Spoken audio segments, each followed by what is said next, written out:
Hello, and welcome to my show, as always. Again, I'm Janet Richmond. I am the higher self voice, I call myself, just meaning that I bring you information and help from that higher frequency level.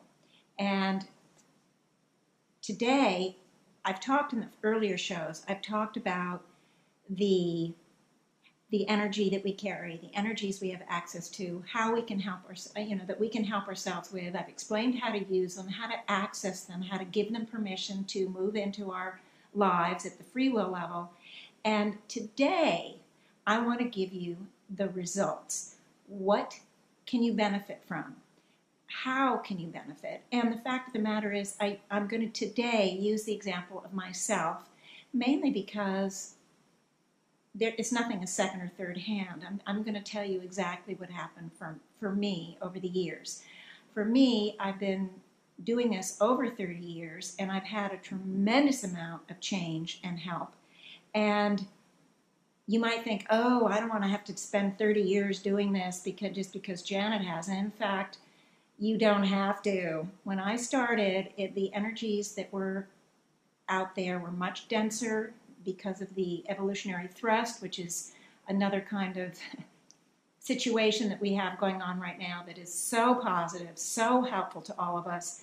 That has increased the frequency of the energies, not only on this planet, but all around the universe. And I will be talking about it, not next week, because next week is going to be results part 2, when I'm going to introduce I don't know, I might have a 3 result show, I'm not sure, because on the radio I didn't get through everything about me that I wanted to. So I may end up making it a 3-part show, we'll see. But in any case, after I do the results, I'm going to talk to you all about the evolutionary thrust. It's not only fascinating, but it really helps us look at things that are going on around the planet in a different way. I think you'll find it very interesting. So anyway, I should say that no questions came in. Remember last week I said, should anybody have any questions related to any topic, anything, you can ask me and I'll get you the higher self information, either before or during the show, depending on whatever it is. You can email me at jvvmrichmond@gmail.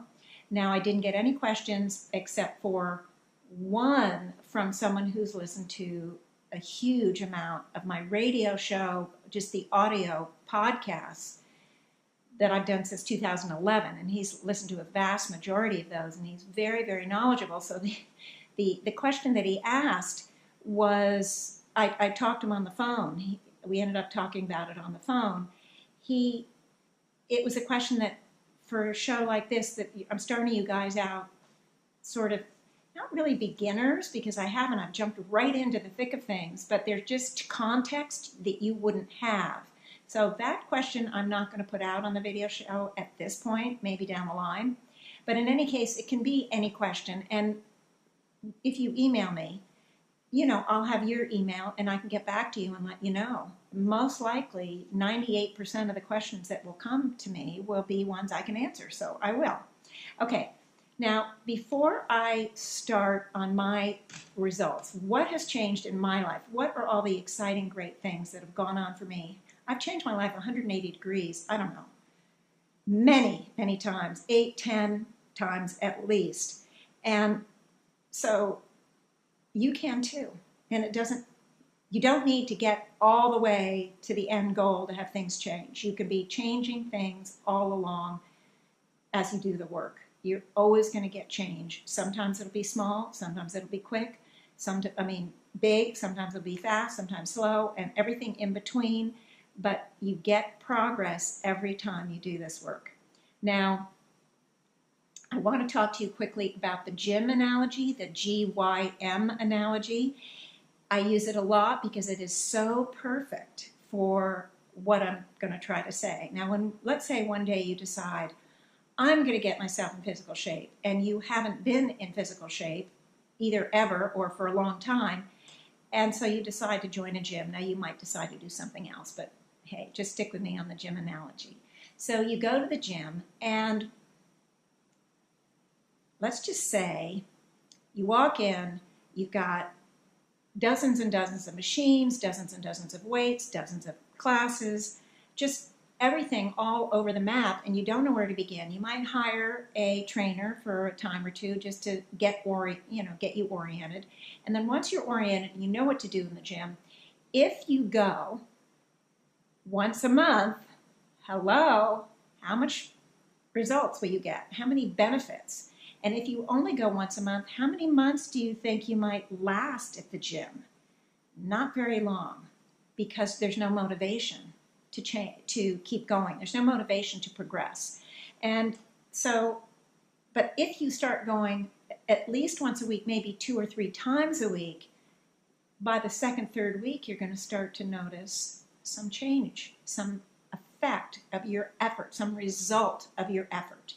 And so you're going to be much more motivated to continue because you're going to see the results coming in. And eventually you might get to, say you're trying to lose weight, you get to the weight you want to get to, or maybe you just want to look a little bit more svelte for your wedding dress or your nice tux that you're wearing for something. I mean, whatever it is, I'm making it up as I speak to you. But what I'm saying is, you wouldn't stop, would you? Because if you stop, now if you, in the gym analogy, if you stop, you're going to start to gain the weight back perhaps, or you're going to lose the tone your muscles are in. With the energetic work that I'm sharing with you all, that doesn't happen. Once you lose or neutralize or clear certain of the energetics, whatever ones you're working on, those are gone forever. More come up, because guess what? We've been around for those tens and hundreds of thousands of lifetimes. So the gym analogy isn't 100% accurate from that point of view, but in any case, when you go to the gym regularly and then you start to see the benefit, eventually, often there's a decision to turn it into a lifestyle, not just a temporary thing. You're going to go for 3 months. I'm going to dedicate myself to getting in shape for 3 months, and then you stop. Mostly, when people get to the point where they want to take care of themselves physically, they change their diet, they go to the gym, whatever, and it becomes more or less a lifestyle. And that's what I'm saying is important here. You're going to get benefit. You don't have to get to the end of the road to, let's say you want to lose 50 pounds and you only lose 25, you still get benefit. It's the same here. You might have more pounds to go, but you still get benefit all along the way as each week, each month, whatever, you shed pounds or you gain tone or definition or whatever it is you're looking for. It's the same with this work. So if you make that effort to make it a lifestyle, you're golden. And it doesn't mean you have to do it every day. It doesn't mean you have to do it even every week, because there are always going to be periods of time in the life where you just don't get to it. And I'm telling you, me too. So the point is, I encourage you all to make it a lifestyle, to really commit to yourself. Commit to yourself and say, okay, I'd like to get in shape emotionally, psychologically, physically, in every way, and these energetics that I carry are really holding me back. And they are. They hold all of us back. They create limits. They create pain. They create all sorts of things. And so make the commitment to yourself to get healthy. Okay, so that's number one. Also, some things, we all want the magic bullet, don't we? We all want it to be instantaneous fix. And the fact of the matter is that can happen, but it's not a regular thing. It's not something that normally happens. I mean, we don't roll out of bed one day and decide, okay, I'm going to be a professional tennis player, and then by the end of the week, we're a professional tennis player. It takes commitment to the self and to what it is you want, to what it is you are trying to accomplish. And it's, again, the same with this work. So anyway, let me tell you about what I have accomplished in my life. Now, with this work, but I do want just to say that I don't know the exact order anymore. It's been way too long. I'm going to do my best to sort of lead into it. First of all, you may not know this, but my parents died when I was 18 months, and I was adopted by a very nice family, but I never really, it was relatives. My aunt and uncle adopted me. I never really got over it, and I just grew up complete basket case, an emotional basket case, and I had anxiety every single day of my life.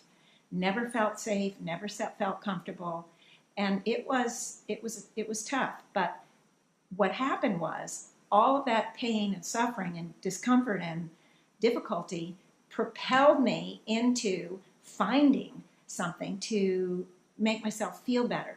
And at first I went into therapy. I did therapy off and on over 15 years, just, a year or two here, a year or two there, whatever. And so I did 6 years total over a 15-year period. And I became very conscious of my patterns.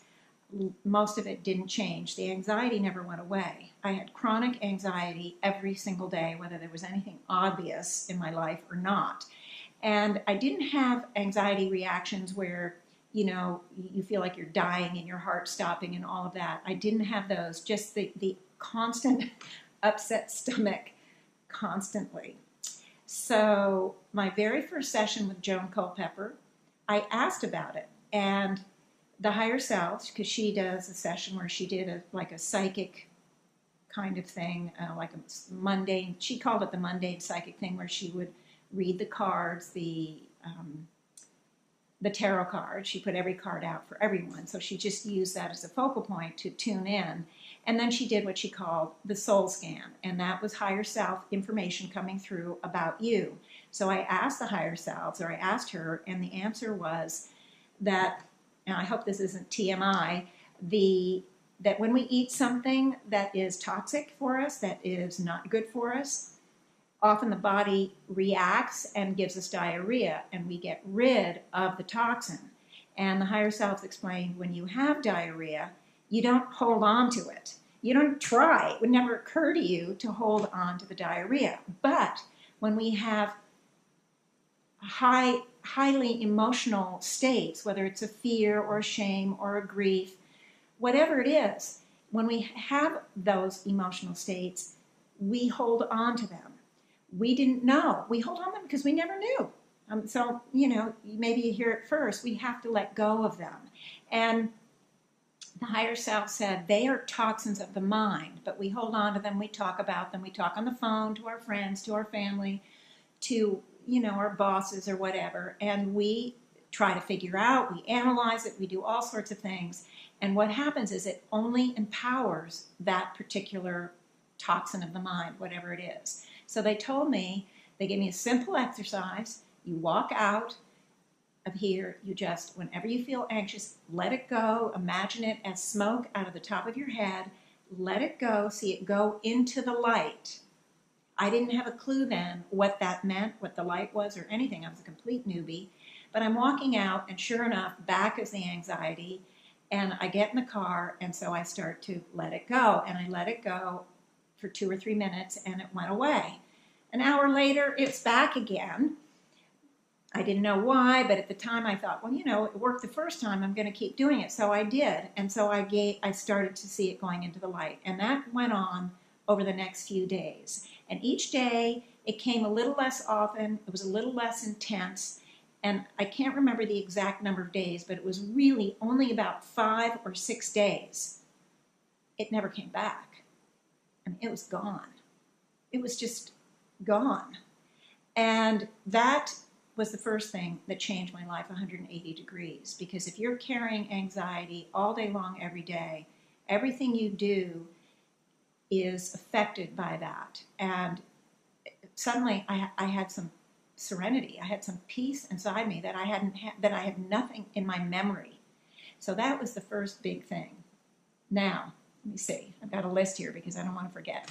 Oh yeah, at some point, well then, I just was determined to continue with the work. So I took all of Joan Culpepper's classes, and I learned and I learned and I learned. And at one point, and I don't remember when, I got an ovarian cyst. It's just a cyst on the ovary, and my gynecologist discovered it at my annual checkup, and he said, this is the size of, I don't remember, a peach or something. And he said, we're going to have to do surgery. He said, but let's not do it yet. Let's wait a month. I want you to go through your cycle one more time and see what happens. Is it going to grow? Is it going to stay the same? Is it going to be smaller? Let's see what happens. So off he sent me. We didn't plan any surgery, and I began to do this work. And I also had a friend that did this kind of work, and we worked together on it.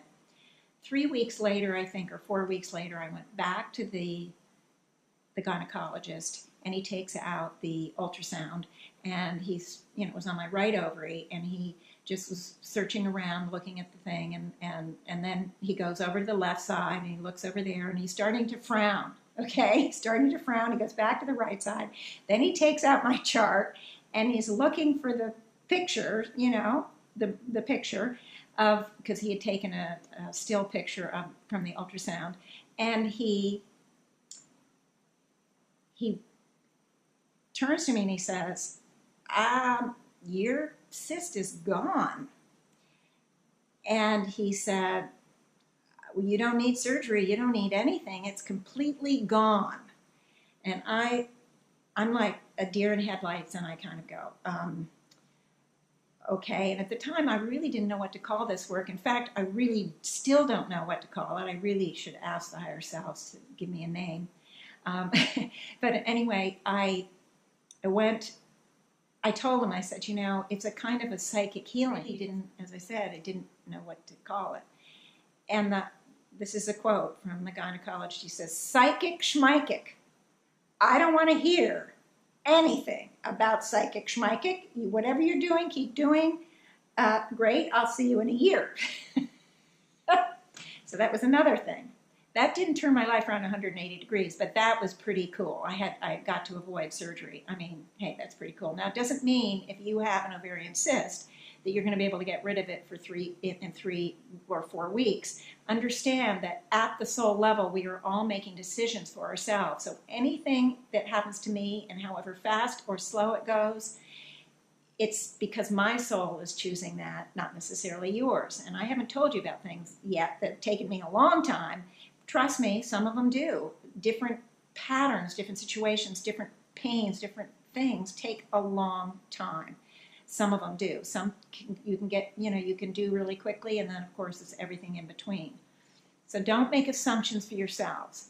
Everybody is unique. Everybody is a snowflake, and we all are processing in our own timing on our own journey. All right, now the other thing, next thing, allergies. Okay, I never had an allergy at all growing up. Not one. Never. I get pregnant with my daughter, and I developed allergies. And there's some, I can't remember the term for it now, but sometimes women who are pregnant can take on allergies, probably the change of hormones or something. I don't know all the science behind it. But mine were horrible. And the doctor kept saying, when you have the baby, your allergies will go away. Well, little did he know. So I had my daughter, and in fact, the allergies did not go away, and they were really bad. And I kept getting chronic eye infections and chronic sinus infections. And a couple of times I got walking pneumonia because I had to keep functioning. The allergies were there all the time, and I had to keep functioning. I was a single parent, so I had to take care of my daughter, etc., and I was working and all of that. So I was a mess. And I'm just coping, taking, allergy, over-the-counter allergy medicine. I didn't get to the point of going to an allergist because at that point I don't think I ever thought of it. In any case, so at one point I'm having another reading from Miss Joan Culpepper, and I asked the higher selves, and they said, oh, well, it's repressed grief. One aspect or one element behind it is repressed grief. Now, that was one aspect of it, but it gave me a start. And so I started working on the repressed grief.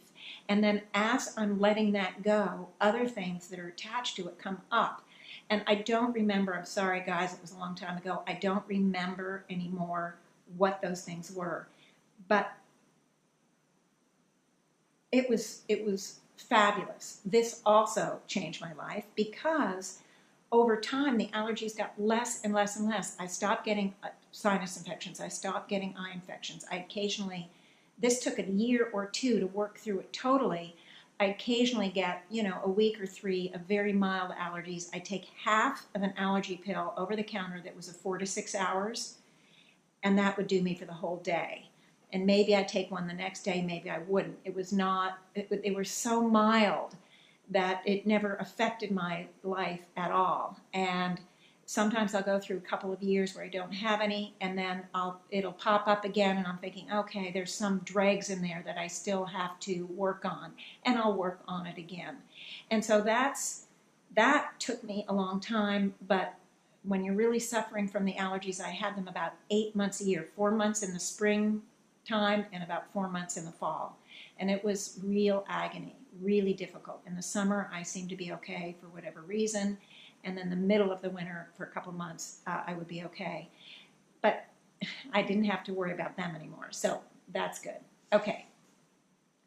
Now, I think that's where I ended on the radio show. Did I do my sleep issues? I don't think I did my sleep issues on the radio show. I'm pretty sure I didn't, but I'm going to talk about them. Now, when I had my daughter, I can't remember when it started, but I began to be chronic with no sleep. And for years, and I mean 4, 5, 6 years, I would not sleep more than 3 or 4 hours a night. I mean, can you imagine? So at one point, I hadn't known Joan when all started, and at one point I just assumed it was because I'm a single parent, I'm up with a baby, I'm racing around all day long trying to be a single parent. I just thought, of course I'm exhausted. So I didn't think, remember back then, I didn't know as much as I know now. I never thought I could fix it or something. I don't know. I can't remember what I thought. But at one point, I began working with my friend Lynn. Joan moved away, and my friend Lynn, who I'd met in Joan's groups, we decided to meet every week or twice a week, and it was different at different times, to work on ourselves, work on each other, and work on friends and family. And so we did that for a couple of years, I think. And in one of those, after, let's say I had a pattern that I was working on, I can't remember anymore. I do have them all taped, but they're not accessible. They're not on the computer yet. So I just want to see. Okay, I still have some time. I forgot to put the clock out. Anyway, the thing is, many of the patterns, when my friend Lynn was working on me, many of the patterns had an exhaustion element to it. And, the patterns you don't know yet because if you've just watched my videos, you haven't seen me do a healing. But when somebody comes to me with an issue, there's never one cause. There are many different elements, different things that are affecting it, and all together it's creating this issue in your life, whatever it might be, or even can be part of many issues. And so what would happen is we'd be working on something, and exhaustion was part of the pattern. And the thing that was so interesting is one day I noticed, instead of 3 or 4 hours, I'm starting to sleep 4 and 5 hours every night.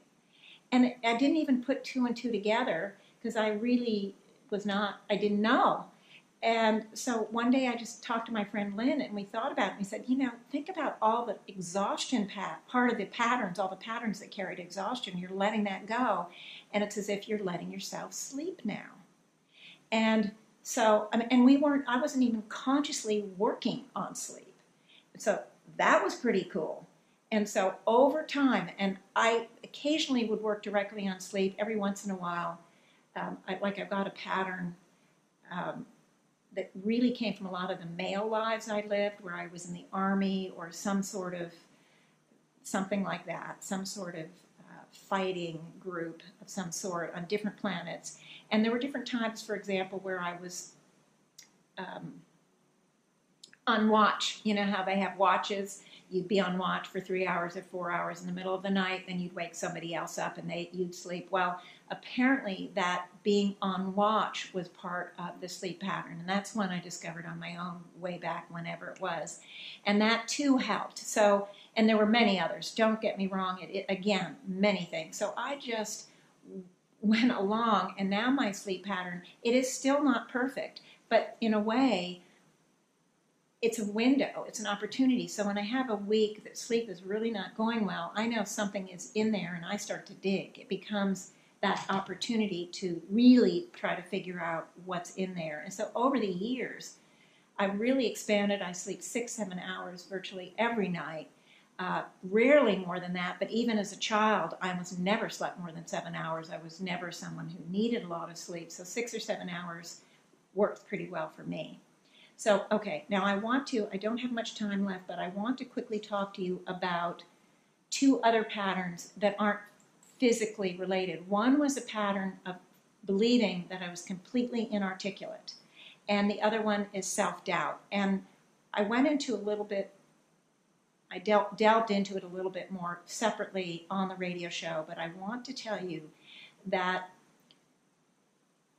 I grew up thinking I was completely inarticulate, and it was a self-identity, and people say, well, talk to me about yourself. It was almost always something I led with. I'm so inarticulate. And every time in school there was an assignment to write or anything, I would freeze. And I remember getting in seventh grade, I think, a one-page essay on something, and I cried in my room for 3 hours because I just froze. I just felt like there's no way I could write this. And it was a serious, serious problem. And over time, it did get better, but the freezing aspect really never went away. And I always, if I had a writing assignment, there was always, anxiety and worry, and can I do it up front? And it would take me 3 times longer than anyone else to get a simple assignment done. So it got a little bit easier as school went on, but the inarticulate didn't go just for writing. It went for speaking too. And so when I got this work, I began to work on that self-identity. And I've worked on it off and on over the years, and slowly but surely, I started talking to groups. I had my own group. I started to write. I've written 2 books now, and I'm not uncomfortable anymore talking on the video or talking to groups, speaking, doing public speaking, because I've been able to let go of that belief that nobody can understand me and I'm just a complete inarticulate mess. And that has been huge. And along with that was self-doubt. I've always had a huge issue of doubting myself all the time, and I don't have time because the time is just about up to go into the details, but that comes back time after time. In the beginning, when I realized that I had all this self-doubt, I worked on it really a lot. And then again, it would be some time, I wouldn't be feeling it, I'd feel pretty much confident, and then it would come back. And when I started this work to take this information out to all of you, I would work on it more and really, even though consciously I didn't feel self-doubt, I knew it was probably still in there at the unremembered remembrances level, because we're dealing with all those other lives, right? So here we go, and here I am doing videos, okay? I'm articulating, I'm going out to the world, to the public on YouTube.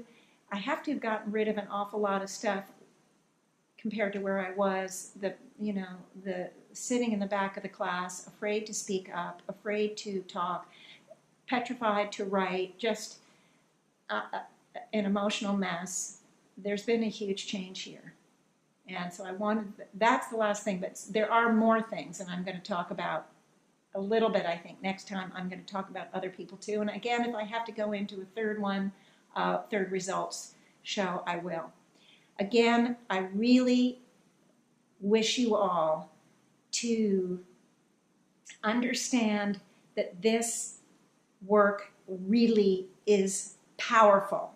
It changes your life over and over again. I might, for sure, even, I just thought of 2 or 3 more examples that I didn't have down for my other people. The more I think about it, more people, more things just come into mind. So you're going to be really successful at shifting your life. You're going to be really successful. And I can't wait to tell you the rest of mine and start to talk about the others. I'm not trying to toot my own horn or anything. This is really coming from that genuine place of wanting to give back to to wanting to share this amazing information that really changes your life. And we need it. Most of the people I know and who I've dealt with, they've come in to do just that. They've come in to help themselves heal, to balance, to clear, whatever the word is you want to use for it. So I want to talk to you some more about the results. You're going to, by the end of the 3 shows, you really, because now I'm thinking definitely 3 shows, you're going to really understand that this work really is successful. Are there scientific experiments that we can look at and say, oh, here's the scientific proof? No, unfortunately not, but I'm not in any way, shape, or form doubting that it will come. In time, it will reach those kind of arenas. The higher selves are never ones that talk about proof because they want us all to stand in the neutrality between belief and disbelief, because the minute we lock into something, we lock other things out. So they even tell us, don't believe them. They say, don't disbelieve, just stand in the center of that neutrality, because the information, for example, that I pull in, that the higher selves are sharing, or that Joan pulled in, it's going to keep expanding. So I don't want to lock into one thing and believe it so that I locked out tomorrow's expansion. And with this radio show over these years, my meetup groups, my clients, I've been expanding personally a lot. You know, if you go back and listen to my healings from 4, 5, 6 years ago, and then listen to some recent one that I did this year, you're going to see there's a big change, a big difference. And that's because of the expansion. And we're all expanding. It's not just me. And that's the good thing. And it has to do in part with the evolutionary thrust. And I will be talking to you about it. Well, that's it for now. Thank you, thank you, thank you for being part of my community, the listening community. And I will be back next week. Okay, next week is the day before Thanksgiving. I think I'm still going to do the show. I'm still going to do the show next week. Now, of course, I don't know when this will be posted on YouTube or the next one to be posted. The friend of mine, my roommate, who normally does the postings onto YouTube, he, in fact, is going away for 2 weeks. So this may not even go up for 2 or 3 weeks. But I'm going to keep doing them, and there will be times where the posting won't happen right away, but I don't think you guys mind. Anyway, I look forward to the next time, and I wish you all the best week and the best holiday, the best of everything, and I love you all so, so much. Thank you.